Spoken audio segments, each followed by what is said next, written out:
Só com o cupom FBUTEC você ganha até R$100 de bônus para apostar na KTO. Tá esperando o quê? Link na descrição. Você falou que das fake news desde 2016. Cara, com relação a você, eu ouço fake news há muito mais tempo do que isso. Você foi o cara que inaugurou a fake news no Brasil passivamente, como vítima, né? Antes da gente falar, existia esse nome. Ninguém falava fake news, esse termo. Não existia o termo. Eu cheguei a ouvir mentiras assim absurdas a seu respeito que as pessoas acreditavam. Sim. Coisas do tipo, como esse cara tá querendo passar uma lei com crianças de 5 anos possam ter discernimento para mudar de sexo. Pra mudar de sexo, sim. Nossa, e isso chegou para mim através da minha família, assim, eram aqueles posts vagabundíssimos de WhatsApp, assim, aquelas coisas absurdas. E eu falei, não é possível e tal. E era numa época que a gente tava também muito ingênuo com relação a esse tipo. A gente acreditava muito mais, mesmo a gente que tem informação, acredita, falando, não é possível que isso aqui. E aí você ia pesquisar e via que não tinha lugar nenhum. Cara, como é que foi? Foi um dos capítulos da minha tese de doutorado é a palavra da vítima, em que eu conto como foi esse processo, né? Desde o olho do furacão. Como vocês dois disseram bem, né? A gente era um processo, era um momento de transformação em que as mídias sociais estavam se impondo, as plataformas de comunicação estavam se impondo como reconfiguradoras do que a gente chama de esfera pública e se tornando mais populares. Então, como eu disse, eu fui a cobaia de um modelo de comunicação da extrema-direita. Então, a coisa começou em 2011 com a história do kit gay. Né? Imagine, o kit gay, essa fake news começou a ser produzida em 2011 e ela deu a vitória a Bolsonaro em 2018. Eu não sabia que era tão antiga. Porque pra mim ficou muito conhecida ali, né? Ela começou em 2011 da seguinte maneira. Um dos aspectos das fake news, né, que você perguntou como é possível, né?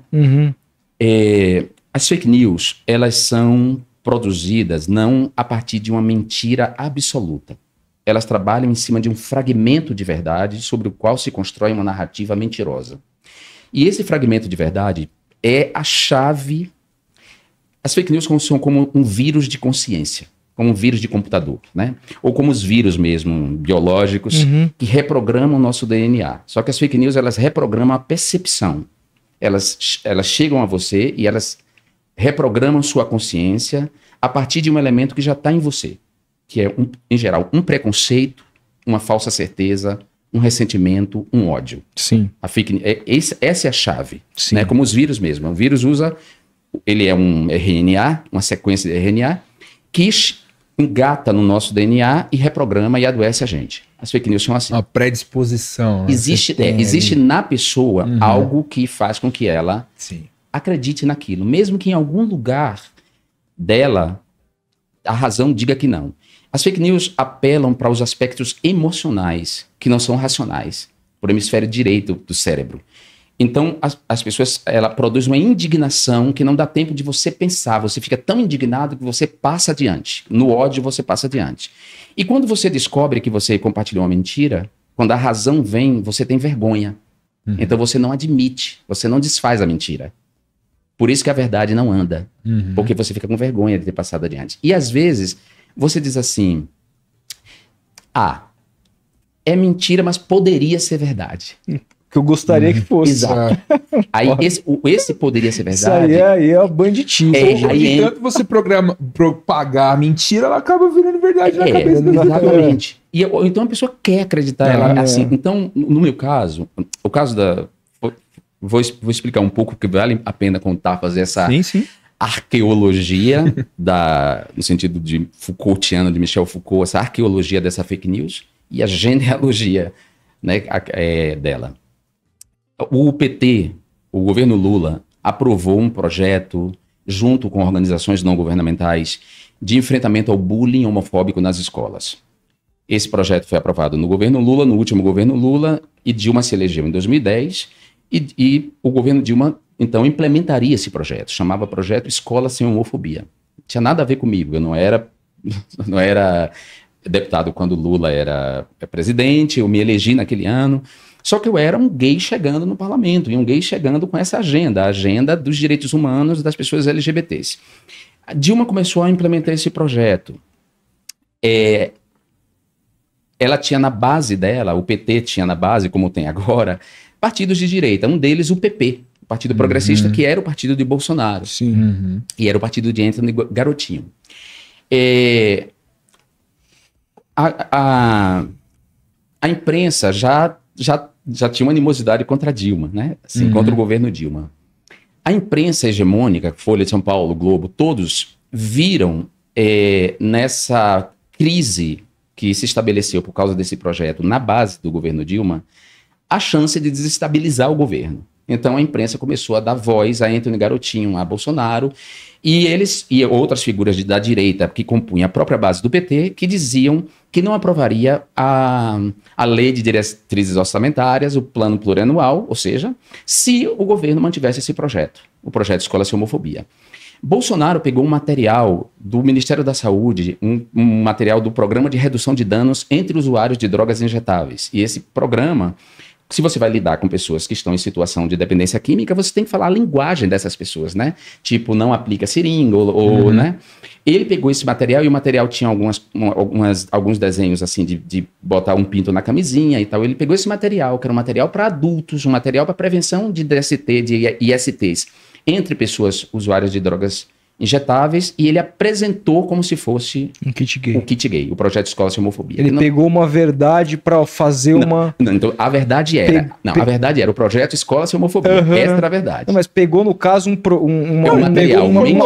Tinha as imagens e falou... Mas Pronto. Aí se constrói a narrativa. A partir de uma verdade, se constrói a narrativa. É isso. Aí eles foram produzindo pânico moral com a ajuda da imprensa, que não desmentiu. Por quê? Por que a imprensa não desmentiu? Porque ela queria desestabilizar o governo Dilma. Sim. Então, aí, claro, aí o pulo para responsabilizar o deputado gay, que tinha acabado de chegar, daí para responsabilizar foi um pulo. Aí eles começaram a jogar na minha conta, como se fosse eu que tivesse criado o projeto.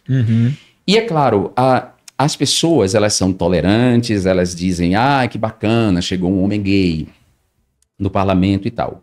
Mas desde que eu ficasse nesse lugar de homem gay. Só que quando eu cheguei no parlamento, eu fui para a Comissão de Finanças e Tributação, que era uma comissão que não tinha uma mulher e todos os homens eram brancos. E assim, a bicha foi lá tratar de economia. Como assim? Você tem que tratar no máximo de direitos humanos? E eu falei, não. Eu não vim aqui para ficar um degrau abaixo de vocês, eu estou aqui para tratar igual. Então, isso... Aí as pessoas começam a gostar menos. Tipo, tudo certo, viado, mas viado falar por igual, não. E aí, claro, essa animosidade contra... E o fantasma da bicha arrogante, porque tem esse fantasma, né? A ideia de que eu sou uma bicha arrogante, eu acho ótimo. Se ser arrogante é ser inteligente, eu sou mesmo. Então, esse fantasma da bicha arrogante fez com que as pessoas fossem compartilhando essa mentira, gerou um pânico moral, foi criando um pânico moral a ponto de Dilma dar uma declaração infeliz, e aí o PT tem uma contribuição nessa fake news, ou seja, o PT bebeu do próprio veneno. Dilma, sempre querendo manter a estabilidade da base dela, ela retira o projeto e ela dá uma declaração infeliz. Ela diz assim, o governo não vai fazer propaganda de opção sexual. Já erra. Não, tudo errado. Já errou o termo. Tudo errado. Errou o termo. Orientação sexual não é fruto da propaganda. Você não é hétero por causa de propaganda. Eu não sou hétero. Se dependesse de propaganda, eu seria hétero. Eu cresci num mundo em que só via hétero. Se você pudesse optar, você seria hétero. Não existe. Sofreria menos.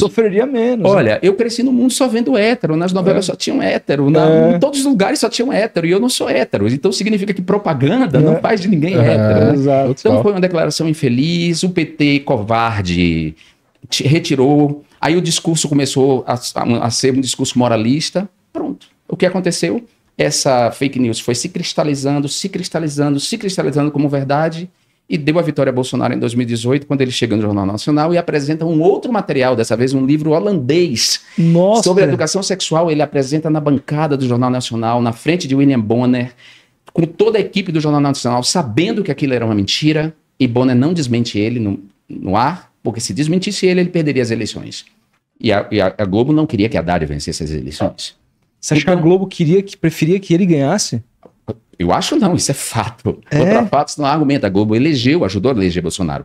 A Globo queria um candidato seu, um tipo de Alckmin, uma terceira via. Mas ela não tinha uma terceira via. Não tinha. Como não tinha uma terceira via, foi melhor tornar Bolsonaro palatável do que eleger Fernando Haddad. Então a Globo tem uma responsabilidade na eleição de Bolsonaro. A Globo tem uma responsabilidade na desgraça em que a gente nos meteu a partir da eleição dele. A Globo, tanto é que ela fez um... se dedicou a um noticiário não negacionista, um noticiário que reconhecia a epidemia de Covid-19, porque ela sabia que ela tinha uma responsabilidade na eleição de Bolsonaro e que Bolsonaro era um negacionista. Então, a partir dali, a Globo começa a fazer uma espécie de cobertura esquizofrênica, em que ela ataca o negacionismo de Bolsonaro, mas ela protege Paulo Guedes e protege Sérgio Moro, que era o ministro da Justiça de Bolsonaro. E acho que Moro rompe com Bolsonaro, inclusive por pressão da Rede Globo, da família Marinho, porque Moro é um fantoche criado pela Rede Globo para levar adiante essa política da Lava Jato, que é uma política antipetista e que tem o objetivo de destruir o legado de Lula. Caramba, É muito louco, porque a gente vê o embate que foi entre Bolsonaro e Rede Globo Depois, né? depois e Sobretudo tal. depois que ele mas é eleito, né? Depois. Olha só, a Globo tornou o Bolsonaro tão palatável que o Bolsonaro foi capaz de falar das relações dos Marinho com a ditadura militar e a Globo não desmentiu, quer dizer, não refutou. Ou seja, o cara, ele constrangeu a família, constrangeu o apresentador e eles fingiram que aquilo não estava acontecendo porque para eles era melhor Bolsonaro. Por que eles achavam Bolsonaro melhor, embora eles soubessem que Bolsonaro é um fascista, boquirroto, mentiroso, bandido, né? O cara é um bandido, o cara tá há mais de 3 décadas na política, roubando com esquema de corrupção, exatamente, dessa corrupção mais rasteira. A Globo sabia disso, mas ela preferiu torná-lo palatável por causa de Paulo Guedes. Porque Paulo Guedes é um neoliberal, e Paulo Guedes iria implementar no Brasil, essa era a intenção, o que Eduardo Leite fez no Rio Grande do Sul, o que Milei está fazendo agora na Argentina.